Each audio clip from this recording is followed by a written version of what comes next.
Shalom Aleichem, la paracha qu'on lira Be'ezrat Hashem ce Shabbat, parachat Toldot.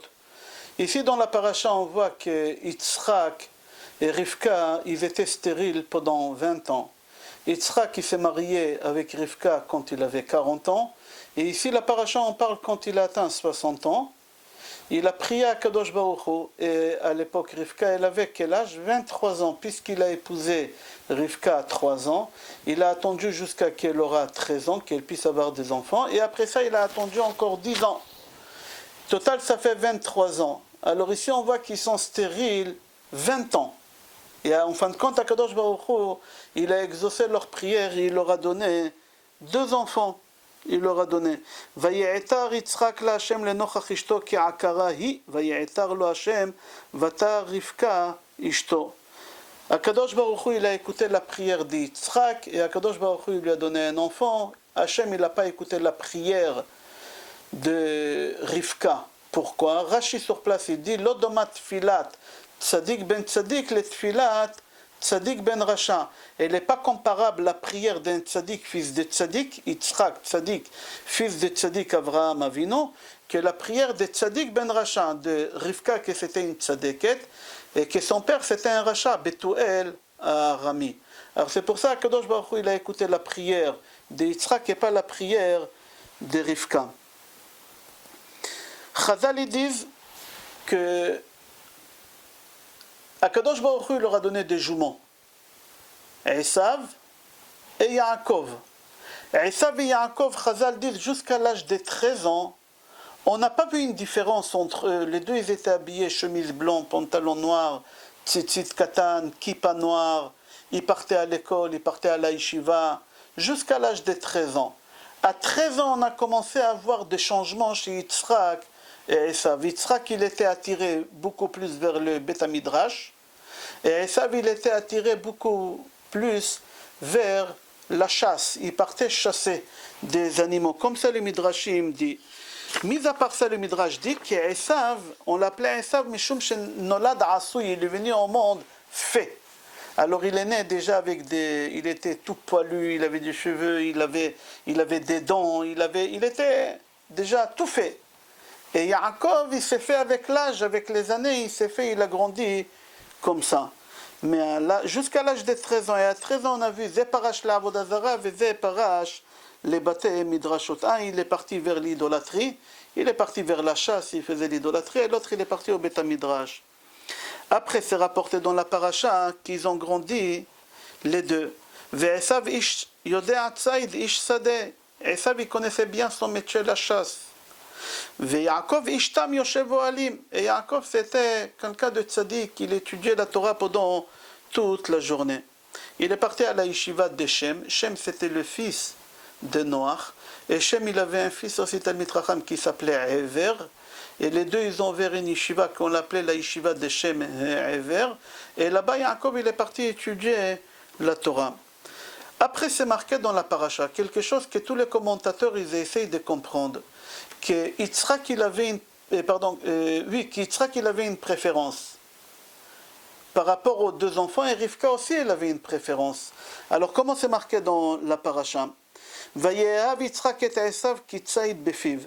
Yitzhak, il a préféré Esav, pourquoi? Parce que il avait la chasse dans la bouche. C'est-à-dire quoi? Tzaid, chasser, mais dans la bouche. Mais on ne chasse pas avec la bouche. Alors, il y a Chachamim qui disent tout d'abord, comment c'est possible de faire une différence entre les enfants comme ça? Comment Yitzhak, il a pu faire des différences?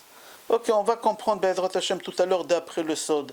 Et c'est-à-dire quoi avec la bouche? Alors il faut savoir qu'on peut chasser, pas seulement avec des armes, on peut chasser des personnes avec la bouche. Et là, Esav, il savait comment chasser son père avec la bouche. Et il faisait croire à son père qu'il est Talmid Chacham. Chaque fois quand il partait à la chasse, d'abord il passait par la yeshiva de Shem ve'Ever, il restait 10 minutes, il écoutait par la fenêtre qu'est-ce qu'il était en train d'étudier. Après, il partait faire l'idolâtrie, il partait faire la chasse, il partait faire qu'est-ce qu'il voulait.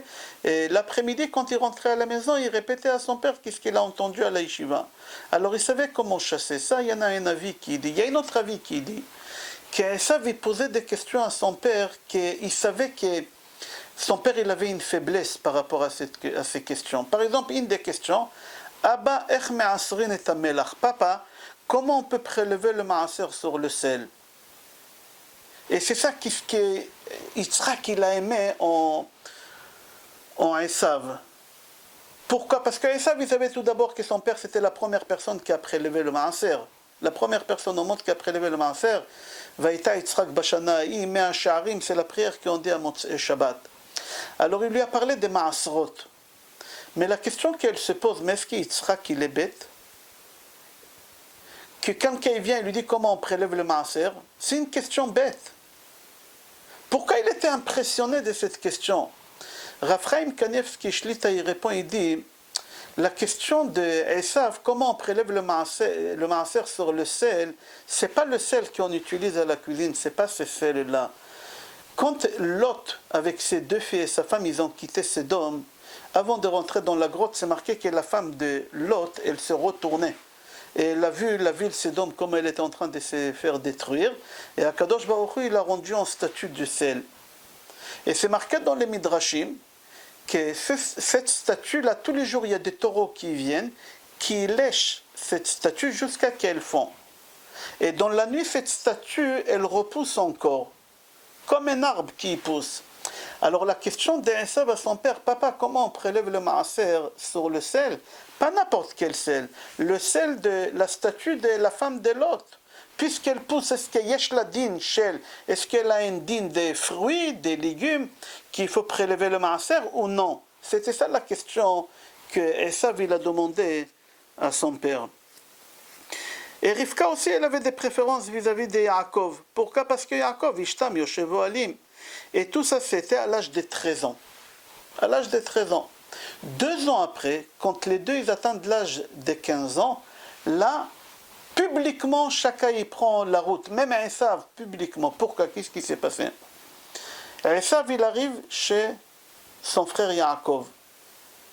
Et il trouve Yaakov à la cuisine en train de cuisiner. Et qu'est-ce que tu es en train de cuisiner? Des lentilles. Des lentilles avec de la sauce rouge.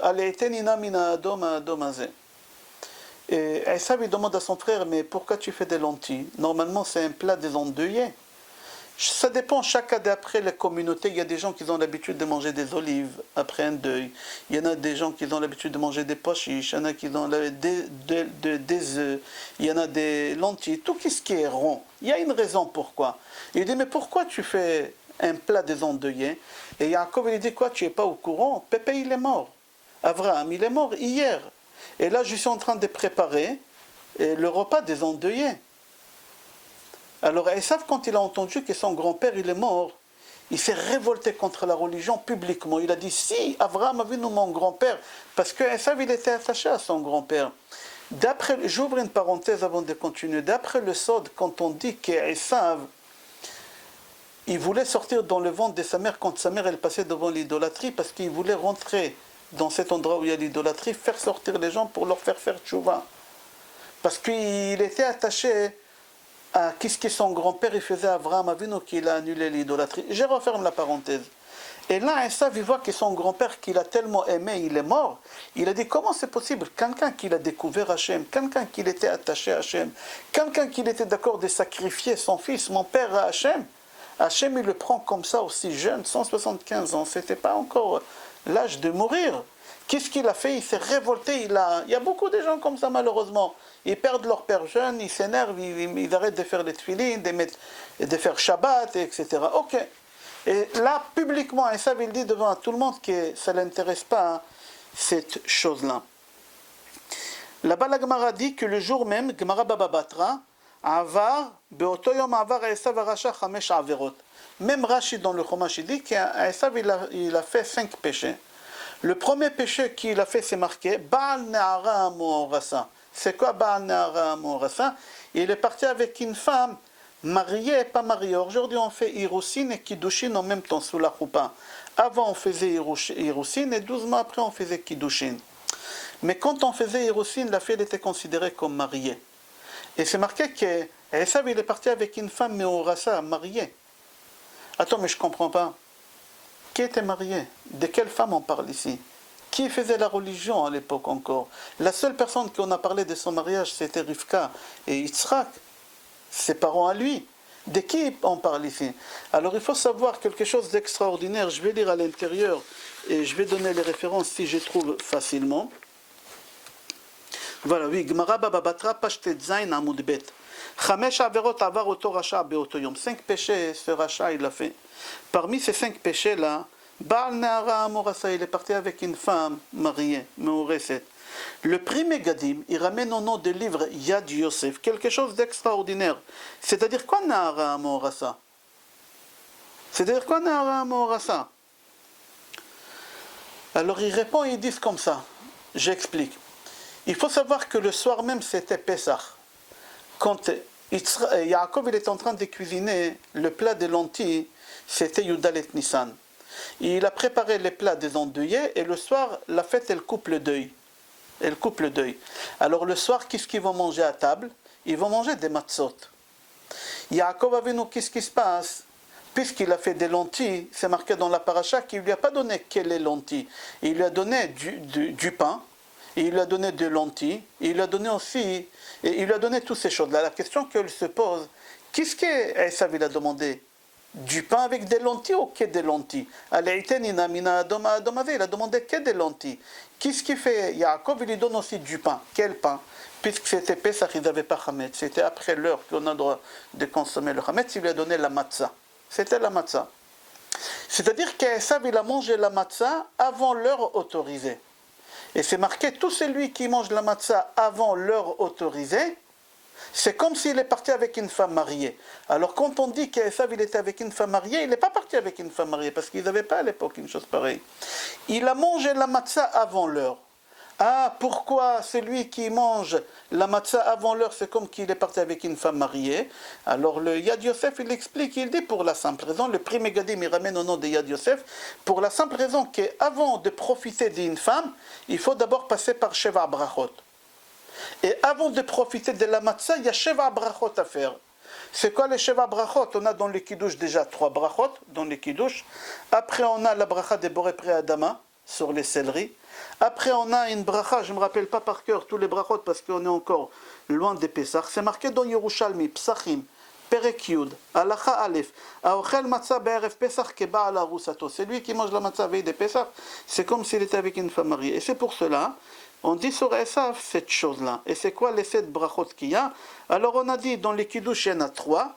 Boré Preagefen, le Kiddush et le Zman, Shechiano. Après, il y a Boré Preadama sur le Karpas. Après, il y a Boré Preagefen sur le deuxième vers. La 6e bracha, il y a Amotzi pour la matzah. Et après, il y a Achilat matzah. D'accord? Total, ça fait Sheva brachot. Ça fait 7 brachot. Alors, c'est le Khatan aussi, il a Sheva brachot. Alors, c'est lui qui mange la matzah avant. C'est comme s'il est parti avec une femme mariée avant qu'il a fait les Sheva brachot avec elle.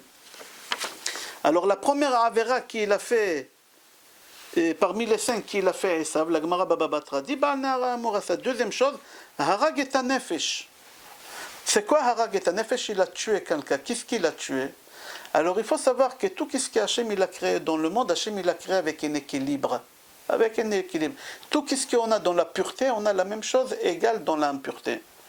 On ne va pas chercher beaucoup des exemples, on va prendre des exemples. Akadosh Baruch Hu, dans le monde, il nous a ramené Avraham Avinu, dans la Kedusha. Face à lui, dans la Touma, quelqu'un qui est équivalent à Avraham Avinu, c'était Nimrod. Akadosh Baruch Hu, il nous a ramené Metushela, il a ramené Moshe Rabbeinu, Bilam Arasha, tous avec des équilibres. Avraham Avinu, il est mort.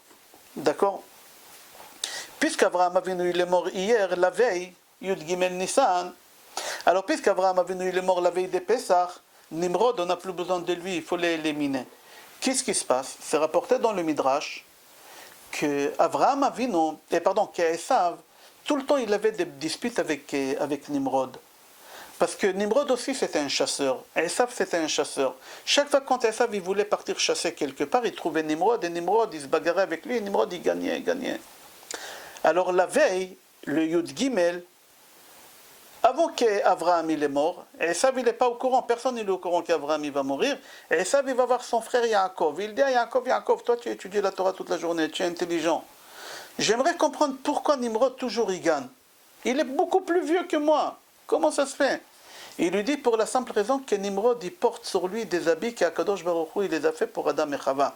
Adam et Chava, quand ils ont péché, ils se sont rendus compte qu'ils sont nus. C'est marqué Vayas lahem kutonet bgadim. Akadosh Baruch Hu leur a fait des habits. Ces habits-là, ils ont passé de Bechor à une autre Bechor jusqu'à ce que ça arrive chez Nimrod. Et ces habits-là, ils sont chez Nimrod. Nimrod, quand il les met, ça le protège. Si tu dis à Nimrod, déshabille-toi et on se bagarre, tu le gagnes, sans les habits.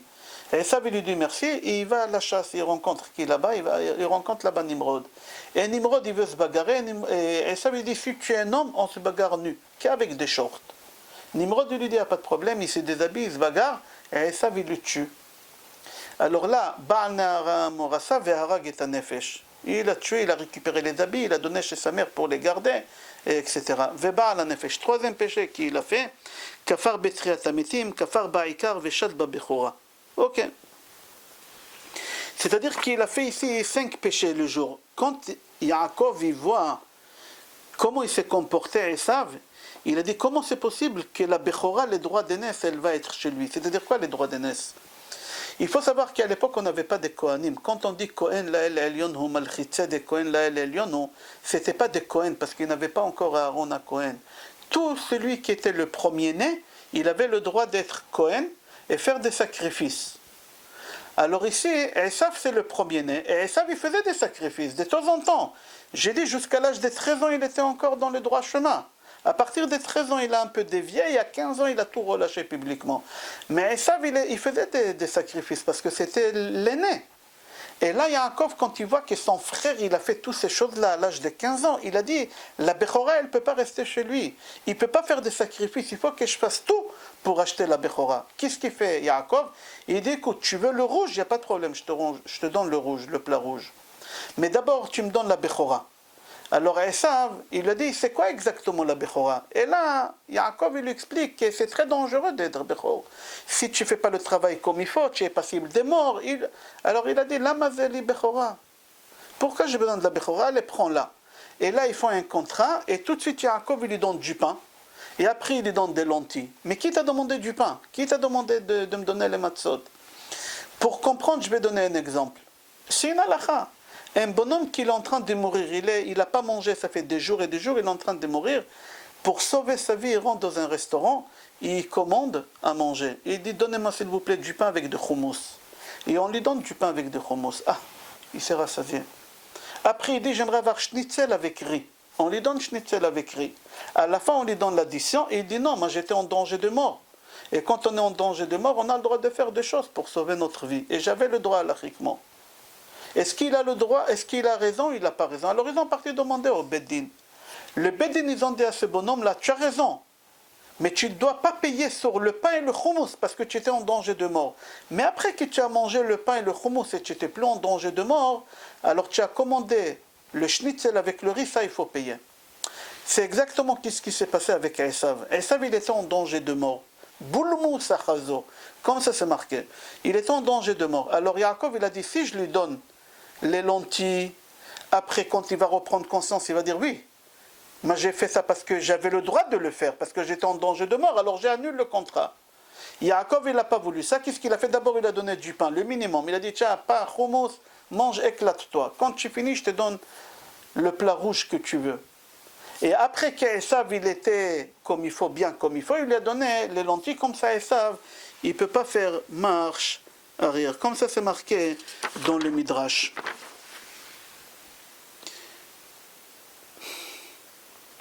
Ok. À quel âge ils avaient là? Ils avaient 15 ans. Depuis ces 15 ans-là, on traverse 48 ans. Alors, fais 15 plus 48, ça te fait 63. À l'âge de 63 ans, on va encore, Yitzhak et Esav ensemble. Qu'est-ce qui se passe? Encore veille de Pessah. Vraiment, c'était veille de Pessah. Leur père, Yitzhak, il appelle Esav. Et il dit à Esav, j'aimerais te parler. Esav, il arrive. Et Rivka, elle entend tout derrière la porte. Et Yitzhak dit à son fils Esav, Esav, mon fils, je vais mourir. Quel âge il avait Yitzhak? Si eux, ils ont 63, lui, il a 123. Alors il dit, je vais mourir. Puisque je vais mourir, Ce soir c'est Pessah, et le soir de Pessah, qu'est-ce qui se passe jusqu'à la fin de temps? Bientôt Pessah, Bezrat Hashem, dans 6 mois, on est quel mois? On est Rosh Chodesh Kislev aujourd'hui, on est mardi Rosh Chodesh Kislev, Bezrat Hashem.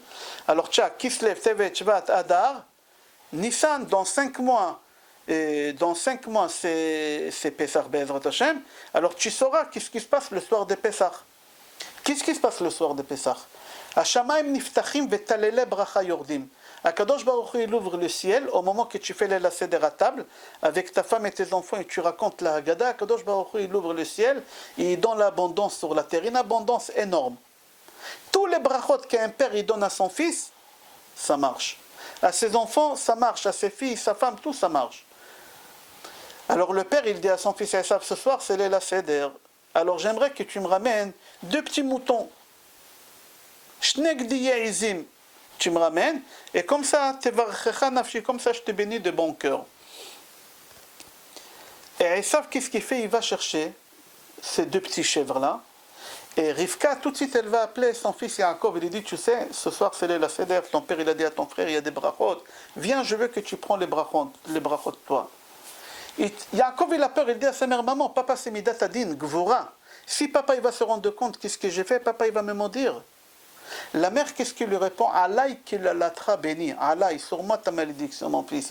Est-ce qu'on peut transmettre des malédictions? Alors, j'ouvre une parenthèse, il y en a qui disent que Rivka lui a dit, mon fils, Alaï, sur moi, ça ne veut pas dire sur moi. Les malédictions que tu auras dans ta vie, c'est Aïn, Lamed, Yud, Alaï. Esav, Lavan et Yosef. C'est tout. Alors, papa, il n'est pas dans les malédictions, il ne pourra pas. Je referme la parenthèse. La mère, elle lui dit, mon fils, va ramener, ne t'inquiète pas, moi je t'ordonne. Shma bekoli. Écoute qu'est-ce que je te dis, va chercher, va ramener. Et Yaakov, il va, il ramène, et la mère, elle prépare des mets, et elle déguise Yaakov en lui donnant des habits, qu'Esav, il a caché chez elle les habits de Nimrod, qu'on a raconté qu'Hachem, il a fait Adam et Chava. Rivka, elle prend ses habits et elle habille Yaakov avec, et sur les mains, elle lui met des morceaux de ces moutons-là. Comme ça, quand le père il va le toucher, il va voir qu'il n'est pas lui, il va comprendre que c'est Yaakov, que c'est Esav. Et Yaakov, il a peur. C'est marqué, Vatikach, la mère, elle a pris les habits de son fils le grand, et elle a habillé son fils, le petit, je l'ai à l'intérieur. Vatikach, Rivka et bigde Esav ben Agadol, Achamudot asherita babayit, Vatalbesh et Yaakov ben Akatan. Elle a pris les habits de grand-fils, 63 ans, on l'appelle le grand. Et elle a habillé le petit qui a 63 ans. Pourquoi tu dis le grand, le petit? On n'a pas le temps d'expliquer maintenant. Mais pourquoi la mère, elle habille? Et Yaakov a 63 ans, il ne sait pas s'habiller. Non, il sait. Yaakov, il n'a pas voulu. Il a dit, maman, j'ai peur, je ne veux pas. Et la mère, elle habille par force. Je veux que tu ailles. Il faut que tu écoutes. Il faut que tu écoutes qu'est-ce que je te dis.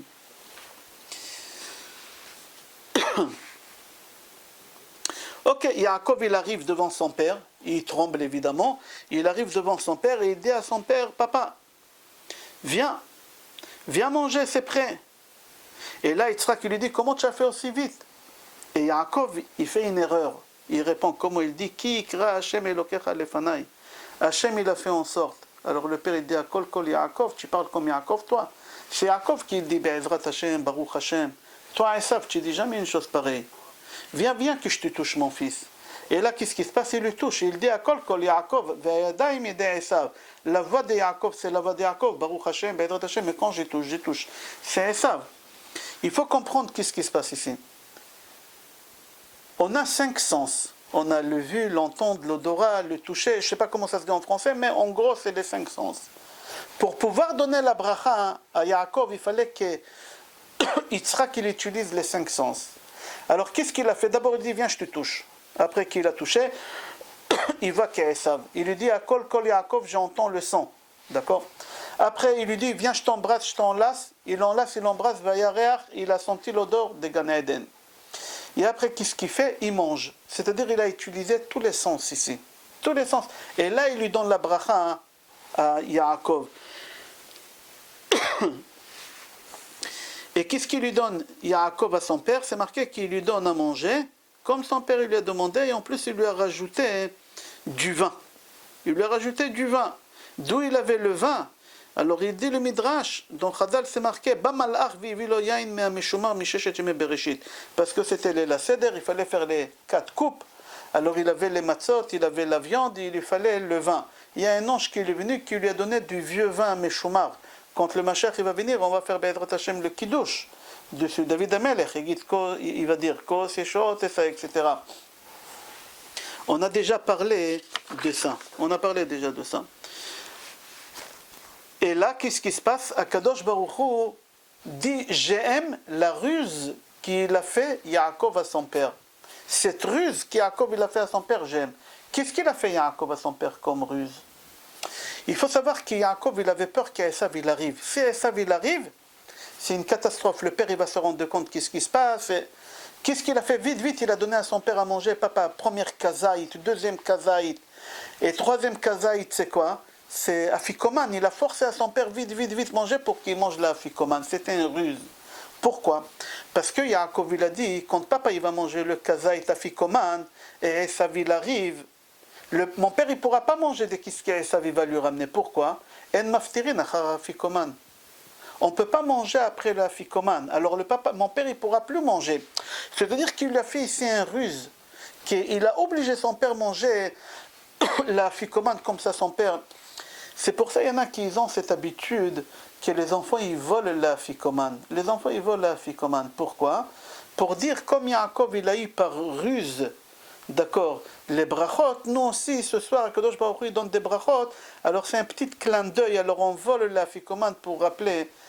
Le Rabbi de Lubavitch Zatzal, Zecher Tzedek Kadosh Livracha, dit que, comme ça j'ai entendu, j'ai pas lu, mais j'ai entendu d'un ami à moi qui dit que chez eux, ils n'ont pas cette habitude de voler la afikoman, pour ne pas éduquer les enfants. C'est vraiment profond cette chose-là, qui dit le Rabbi.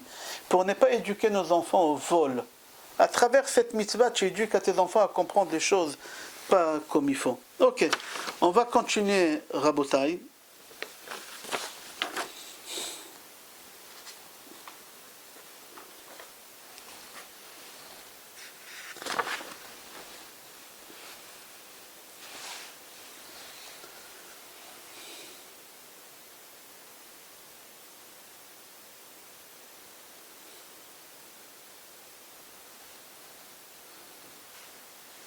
Ok, on va essayer d'expliquer d'après Achida Kadosh tout ce qu'on vient de dire jusqu'à maintenant dans son livre Chomat Anach. Et aussi c'est rapporté dans Or HaChaim HaKadosh. Je vais faire par cœur. Be'ezrat Hashem. Avraham Avinu il vient au monde par qui? Son père il s'appelait Terach, sa mère elle s'appelait Amtalai Bat Karnavo. Quand Terach il a eu des relations avec sa femme Amtalai Bat Karnavo, c'est marqué qu'elle avait ses règles. C'est-à-dire qu'Avraham Avinu il vient au monde avec la pire Toum'a qu'on peut imaginer, Bedme Nidata. Elle avait ses règles. Quand Terach il était avec Amtalai Bat Karnavo, Avraham il est tamé. Sa femme Sarah aussi, elle était de la famille de, c'était la nièce de Terach. Elle était de la famille d'Avraham Avinu. Elle aussi, elle vient avec la saleté. Qu'est-ce qu'il fait à Kadosh Baruch Hu? Il les rend stériles pour couper tout lien avec leurs parents. Couper tout lien avec les parents.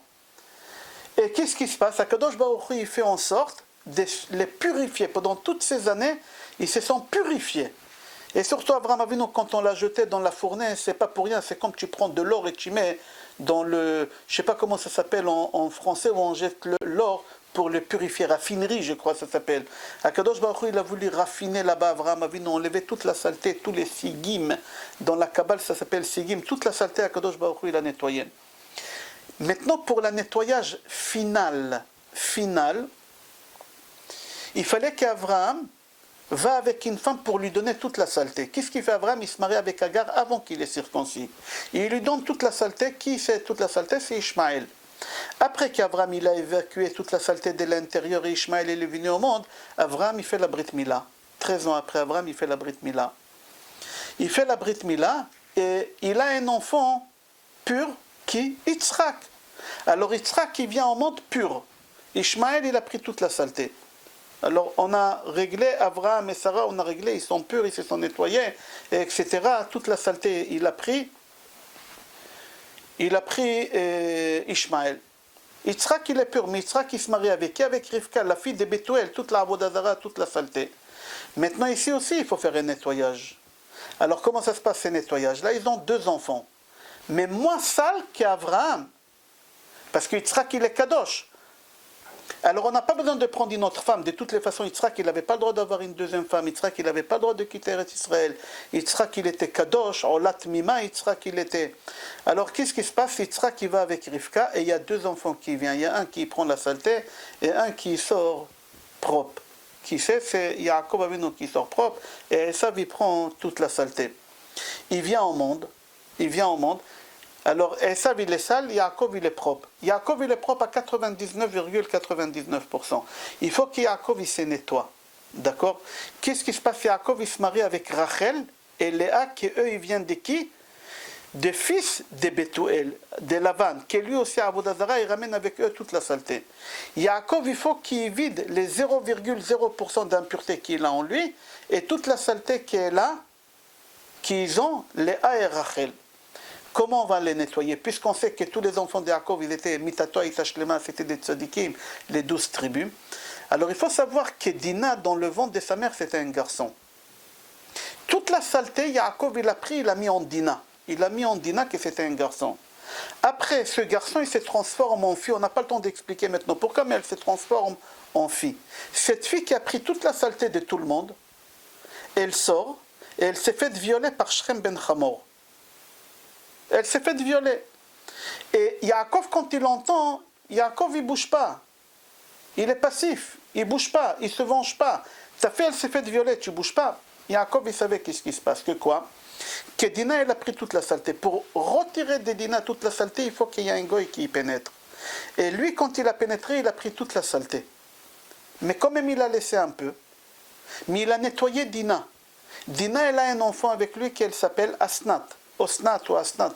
Il y en a qui l'appellent Asnat ou Osnat. Qu'est-ce qu'il fait Yaakov? Il prend Asnat et il l'envoie en Égypte. En Égypte, il y a qui là-bas? Yosef. Yosef, il se marie avec elle et il a Ephraim et Ménaché. Il faut savoir, quand on est rentré en Eretz Israël, pas tout le monde ils ont rentré en Eretz Israël. Il y a 2 tribus et demie qui sont restées à l'extérieur. Parmi les 2 tribus, il y a Ménaché. La moitié de Shevet Ménaché, il est rentré, la moitié, il est resté à l'extérieur. Pourquoi? Parce que mon cher Rabbeinu, il a dit, la moitié de Shevet Ménaché, il vient des gouttes de sperme de qui? De Dina, qu'elle était propre, des côtés de Yaakov. Et l'autre partie des gouttes de sperme, ils viennent Ménaché de qui? De la saleté, de qui? De Shrem ben Hamor. Alors, mon cher Rabbeinu, il a vu sur le front de chacun qui vient de telle goutte et qui vient de telle goutte. Toi tu restes, toi tu rentres, toi tu restes, toi tu rentres. Il a laissé vers la Yarden la moitié. Alors il y a 2 Shvatim et demi qui n'ont pas pu rentrer, la moitié c'est ceux qui viennent. Et là on a purifié tout le monde. Comme ça il explique, Achida Kadosh dans Sefer Chomat Tanakh et aussi Orach Chaim Kadosh, il explique comme ça. Alors qu'est-ce qui se passe? Je voulais arriver à quoi dans ça? Que Ishmaël, il est venu dans un corps séparé. Pourquoi on a expliqué? Pourquoi? Pour prendre toute la saleté. Yitzhak, dans un corps séparé chez Sarah.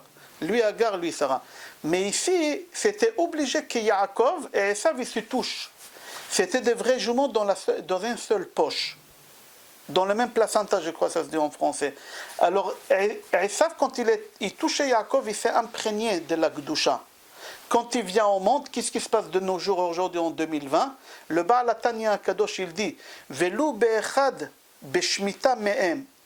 Que chez les Ishmaélim, il y en a un qui s'est converti, et encore, et s'il s'est converti, c'est un tous les 7 ans. Mais ça c'est les Ishmaël, mais chez Edom, chez Esav, il y a beaucoup de convertis. Et pas n'importe quel converti, on avait des gros convertis. On avait des grands convertis. Et pourquoi? Parce que tous les Edomim, c'est Esav. Et Esav, il a imprégné la Gdusha de Yaakov, et c'est pour ça aujourd'hui on a des gens qui se convertissent encore. Et on sait que les enfants de Haman, les petits-enfants de Haman, ils ont étudié à la Yeshiva Bnei Brak, ils se sont convertis. Ovadia Navi, Rabbi Meir Baalane, c'était un descendant de Néron, et Rabbi Akiva Ben Gerim, Unkelus. Il y a beaucoup qui se sont convertis, Shmaya Ve'aftalion, Ovadia Navi Ger Edom, Unkelus. Tout ça, ils sont convertis. Grâce à quoi ils sont convertis? À cause de ce qu'on a dit. Maintenant, on va comprendre la bombe atomique, c'est quoi? Au début du cours, j'ai posé une question et je n'ai pas donné la réponse. Que Yitzhak, il a préféré Esav, Kitsaïd Befiv, parce qu'il avait la chasse. Dans sa bouche, il savait comment chasser. C'est-à-dire quand dans sa bouche, il savait comment ça chasser. C'est pas le sel, comme on a expliqué, de la femme de l'autre, etc. Et de Achida Kadosh et Orachaim Kadosh, qu'Yitzhak, en voyant Esav, il savait que de Esav, ils vont sortir Kol Torah Shebe'al Peh. C'est avec la bouche Torah Shebe'al Peh. Moshe Rabbeinu, il a ramené toutes les Torahs sur la terre ici. Mais de Moshe Rabbeinu, on sait qu'on a reçu la Torah Shebichtav, et Torah Shebe'al Peh, on a reçu de Rabbi Akiva, Rabbi Meir, et tout ça, tous ces convertis là, ils nous ont ramenés. Et c'est pour ça, Yitzhak, il a fait attention à Esav, parce qu'il savait qu'Yitzaïd Befiv, il savait que cet enfant-là, il va ramener toute la Torah. Et c'est pour ça, quand elle est enceinte, elle va demander à Hashem et Ever, pourquoi les bébés ils bougent autant comme ça? Et ils lui ont dit qu'elle aura deux peuples qui vont sortir d'elle. C'est qui ces deux peuples-là? Il y a un qui va ramener la Torah chez Be'al Peh, c'est ça qui l'a calmé. Ok. On va s'arrêter ici. Bracha ve'atzlacha, chodesh tov u'mevorach. Aujourd'hui on est Rosh Chodesh, Kol Tov.